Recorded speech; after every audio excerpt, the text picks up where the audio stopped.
We're used to thinking very highly of democracy, and by extension of ancient Athens, the civilization that gave rise to it. The Parthenon has become almost a byword for democratic values, which is why so many leaders of democracies like to be photographed there. It's therefore very striking to discover that one of ancient Greece's greatest achievements, philosophy, was highly suspicious of its other achievement, democracy. The founding father of Greek philosophy, Socrates, is portrayed in the dialogues of Plato as hugely pessimistic about the whole business of democracy. In Book 6 of the Republic, Plato describes Socrates falling into conversation with a character called Adimantus and trying to get him to see the flaws of democracy by comparing a society to a ship. If you were heading out on a journey by sea, asks Socrates, who would you ideally want deciding who was in charge of the vessel? Just anyone, or people educated in the rules and demands of seafaring? The latter, of course, says Adimantus. So why then, responds Socrates, do we keep thinking that any old person should be fit to judge who should be the ruler of a country? Socrates' point is that voting in an election is a skill, not a random intuition. And like any skill, it needs to be taught systematically to people. Letting the citizenry vote without an education is as irresponsible as putting them in charge of a trireme sailing to Samos in a storm.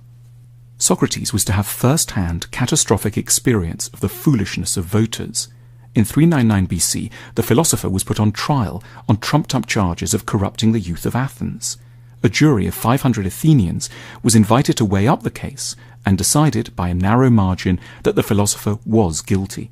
He was put to death by hemlock in a process which is, for thinking people, every bit as tragic as Jesus' condemnation has been for Christians. Crucially, Socrates was not elitist in the normal sense. He didn't believe that a narrow few should only ever vote. He did, however, insist that only those who had thought about issues rationally and deeply should be let near a vote.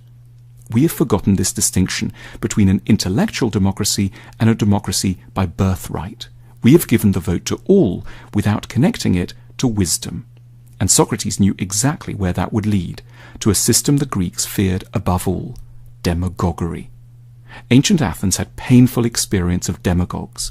For example, the louche figure of Alcibiades, a rich, charismatic, smooth-talking, wealthy man who eroded basic freedoms and helped to push Athens to its disastrous military adventures in Sicily.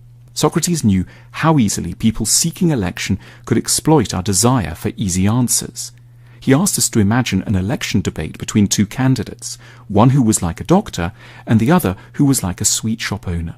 The sweet shop owner would say of his rival, "Look, this person here has worked many evils on you. He hurts you, gives you bitter potions, and tells you not to eat and drink whatever you like. He'll never serve you feasts of many and varied pleasant things like I will." Socrates asks us to consider the audience's response. Do you think the doctor would be able to reply effectively?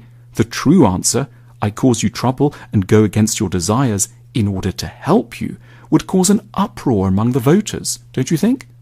We have forgotten all about Socrates' salient warnings against democracy.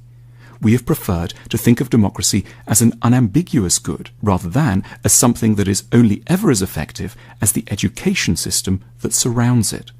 As a result, we have elected many sweet shop owners and very few doctors.